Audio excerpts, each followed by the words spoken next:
People who have heard deathbed confessions. What were some interesting ones? My grandma confessed to murder on her deathbed. Usually you'd think it was the pain relief, but she was such an eccentric it was actually believable. We traced all her ex-husbands, partners and any other likely candidates, and fortunately no one was missing or died an untimely death, but sometimes I wonder. My grandfather admitted to me and only me that he, accidentally, had sex with a man. My grandfather, who had not been a religious man throughout his life, stated on the second to last day he was alive that in the prior few nights he was seeing beings in the bedroom with him. He could not discern what they were, but one in particular made him very fearful. My time to shine. I worked at a hospital in Garmisch-Partenkirchen, a small town near Munich, for the last 14 years. My job there is not fancy at all. I move people around, throw the trash out, and occasionally I take care of some handy-like work, fix a leaking shower head and stuff like that. As you can imagine, I get to see a lot of patients that come and go.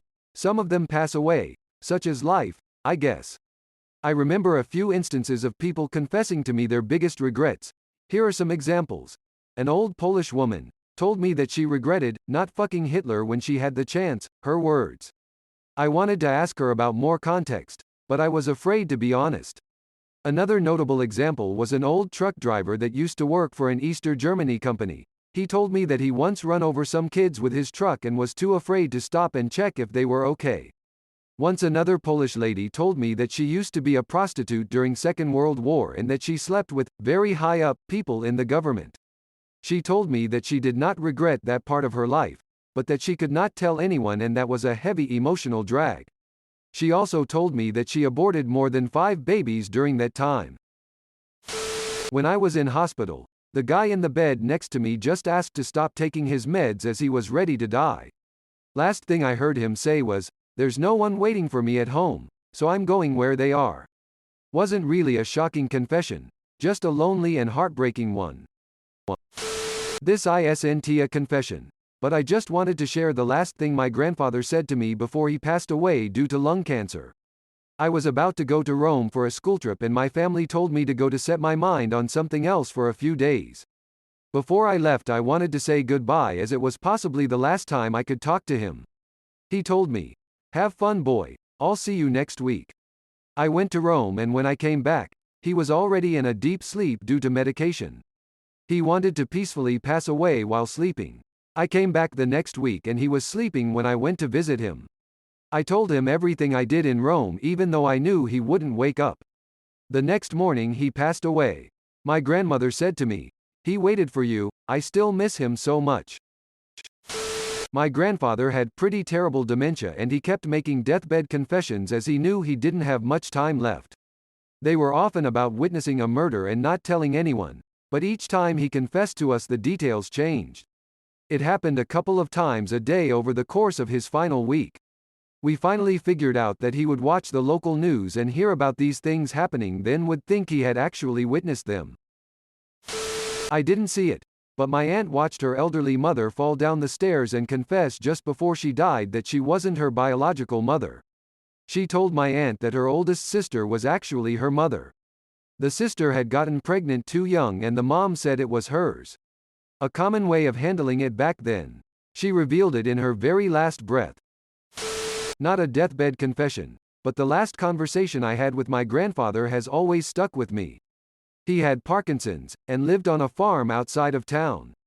One day he looked at me and said, "I'm getting too old to take care of Mom, my grandmother. I need you to do that for me, okay?" His health deteriorated pretty rapidly from that point onward. I still call my grandmother every single day, and try to get back home whenever I can to help out around the farm. Mother ran a nursing home growing up. From ages 5 to 10 I spent every weekend with residents. Because I was a kid, residents often confessed stuff they thought I wouldn't understand. 2 stick out. One funny, one not. Women was dying, maybe about 96. Even had her last burst of energy. Life where she thought she was better. This is common. A black delivery man came with some flowers. After he left, she looked at me with tears in her eyes and said, "I can't believe I'm dying without having been with a colored man." Second one was while I was reading Bible verses to a resident. "I'm so sorry. I didn't mean to drop that baby in the well." Helped care for my dad as he died from cancer earlier this year. He would get agitated and reach his arms out and try to sit up. The last thing he said was, "Fuick." Not sure what it was referencing, pain, drugs, or war memories, but that stuck with me. He passed very peacefully in the end. My great-uncle actually confessed to having 2 illegitimate sons right before he kicked the bucket in front of his own children and grandchildren. The crazy thing was that none of his children knew this life of his. Not even my great-aunt knew about it because she would have made a huge fuss if she was alive at that time and knew about it. What was crazier was that these 2 sons already passed away 5 and 7 years ahead of him respectively. He was 98 years old and his invisible sons were 65 and 69 years old. The children found out one of his invisible sons actually was a teacher at a school that his granddaughters attended when they were in high school. Nevertheless, his children decided to reach out to the children of his invisible sons. They got connected and learned more stuff about my grand-uncle. The craziest thing was that I actually dated one of the granddaughters of one of the invisible sons. The one passed away at the age of 69 years old. Talking about a few degrees of separation. My dad has a special ability to gain people's trust. In a good way. Twice now he's had instances where dying people tell him things that they feel they can't tell their family. The one case was when my aunt's mother-in-law was dying. She explained to my dad that her husband cannot live alone and that they both agree he must find a new partner after she passes. He did. He remarried within a year of her passing. At the age of 81. The family was very upset about him moving on so fast. My dad had to stand up for him and reassure them that it is what his late wife wanted. Around the time my grandfather was really declining, he started making strange remarks about a group of people that we were unfamiliar with. A lot of war stories, as well as the word kitchens, over and over. He started talking about kitchens, and we just thought it was ramblings and nonsense. After he passed, when we were cleaning out their house, we came upon an old family book that was handwritten by his grandfather. It was about the Denver bootleggiers, focusing on a certain character who managed to run one of the bigger bootlegging operations in the area during Prohibition. Then we came across some pictures in a box with a bunch of pins and a sash that was from the Masons. The pictures all had my grandfather and his father posing with family members, as well as a random old guy dressed in what can only be described as a 1940s-era suit and hat that made him look like an old-school gangster. We then found out that there is a house that my aunt used to go to when she was a very young child that was supposedly owned by that old man in the photos. When I did some scoping on the property, it does not have a registered number on the street it resides, and is instead registered as an address that is 1 block over. The house has no real address, and it is owned by a company that is run by some guy that my aunt and mom know to be related to us. At this point, we think that Kitchens was a pseudo-name for someone my grandfather was associated with within the Masons, and that this Kitchens fellow may be the man in the photos as well as even the inspiration for the main character in the handwritten book we found buried in the closet. My great-grandfather was in his mid-90s when he died. Health was always good, but a benign tumor deemed too dangerous to operate on at his age went septic. He was dead a week later. I went to visit him in the hospital. My family used to see him a lot, but there was a falling out between him and my grandma several years before, so we stopped seeing them. Funny enough though, I constantly ran into him at the store and we always had nice chats. Anyway, in the hospital he told me not to worry about him. Most everyone he's ever known was dead, and he was ready to die. The week he felt himself getting sick, he knew something was off and made arrangements to get my great-grandma into a nursing home. He took care of her with her Alzheimer's, so he wouldn't die until he knew she was taken care of. They were married for over 70 years.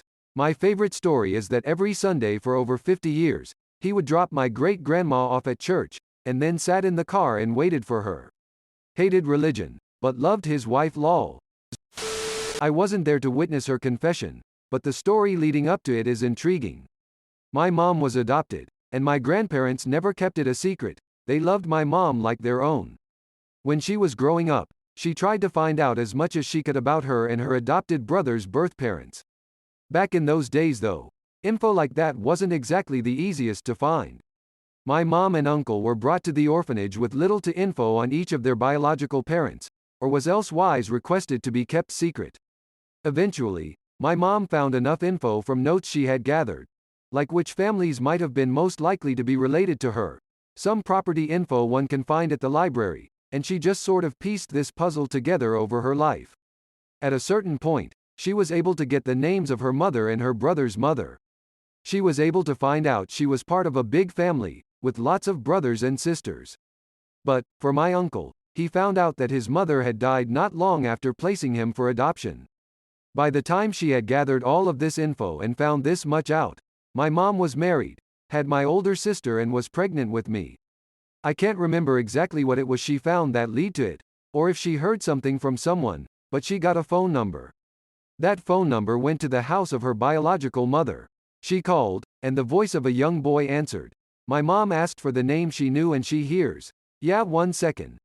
Asterisk, hey mom. Phone's for you asterisk, my mom and her mom talk. It wasn't an easy conversation, and I'm just gonna refer to my mom's mom as Bio Gran from here. Bio Gran is not comfortable with my mom contacting her, at all. She doesn't ask my mom a lot of questions, but my mom says that she was just gonna talk and if Bio Gran wanted to hang up at any point, she could. My mom just gave her a short version of the story of her life, and then the conversation was over. Bio Gran after that would send letters to my mom on occasion, but Bio Gran made a point of telling my mom she could never be found out by the rest of her family. And Bio Gran carried that secret with her until the day of her death. One of her daughters asked her, "Will you tell us where you went, when you went away that time?" And Bio Gran finally confessed. She had gone to a home for unwed mothers all those years ago to have my mom, the child of her affair. I've met 2 of my bio aunts, and sadly both of them passed a few years ago. But dang. TLDR. My biological grandmother had an affair with a milkman, left to go to a home for unwed mothers, had a child, did not tell her family until her deathbed. My dad had Alzheimer's and ended up in a secure ward. He was blind and almost deaf. I was visiting him one day. He didn't know who I was, but he started talking about me. He said I had done better than him in life and that he was proud of me. He was a quiet man IRL and never told me that when I was growing up. Looking back, he did things that my dumb ass never realized were for me. Like, when he retired his colleagues asked what he'd like as a present. He chose a scientific calculator. This was back in the 1970s. He had no use for it. He gave it to me for university. I thought he was just passing it on, not realizing that he'd asked for it with me in mind. I was a medic in the military and I worked in one hospital in Louisiana. I was assisting with a mature dependent wife at the end of a long battle with both dementia and cancer. Her last words were, "Damned, my pie must be burning." Not my story but that of a hospice worker who spoke to my class. For those who don't know, hospice is a method of end-of-life care that focuses on alleviating the emotional and physical pain of a dying person to ease their passing rather than combating their imminent death. One of her patients was a bed-bound woman in her 90s who was generally unresponsive but had flashes of recognition and engagement. It's hard to gauge the level to which unresponsive patients are detached from their surroundings, so they encourage family members to keep their company in hopes of soothing the patient. Now this patient was from a U.S. state that prided itself on its state university, and the university's football team. The woman's family had attended this university for 4 or 5 generations. During her hospice care, however, her great-granddaughter was the first in their family to decide to go to a different school, the rival state's university, in fact. Her family was supportive of her decision but often joked about her being the rebel, or Judas, or what have you. One day, they were all sitting around the woman's bedside, teasing the girl about her decision. Suddenly, the patient sat up, looked at her great-granddaughter, said, "Traitor," and fucking died. Edit. Wow, thank you for all the awards. I'm glad y'all enjoyed the story. I heard it 4 years ago and I still think and laugh about it often. For what it's worth, the hospice worker said that the family thought it was hilarious. My partner's grandfather never spoke about his WW2 service. We are Australian. He joined after lying about his name and age so we can't find any records. He would have been 16. We do know he was in the Pacific somewhere and when he got back his lie was exposed and because he was by then 18 he was drafted under his real name. And promptly arrested. He would do anything to not get sent back to fight. He got drunk, fought and self-harmed. His adult life was spent mostly as an alcoholic and being a shit husband and father, though in his later years he was able to make some good grandkids appearing softened him. In his dying hours he relived his time at war. Some things he said. "Oh God, they are here, the Japs are behind us, sir, stab him. Stab him. Fucking stick him. Help medic all around," and he also had a string of names he kept saying. Such a tortured, broken mind. I don't know if this counts as a confession, but it felt like one. My grandparents have 3 daughters. Everyone always said that my mom was my grandfather's secret favorite. He never agreed. I heard he was on his deathbed on April 6. Went to see him on April 8. He was scary looking and the doctor kept saying he didn't understand why he wasn't dead yet.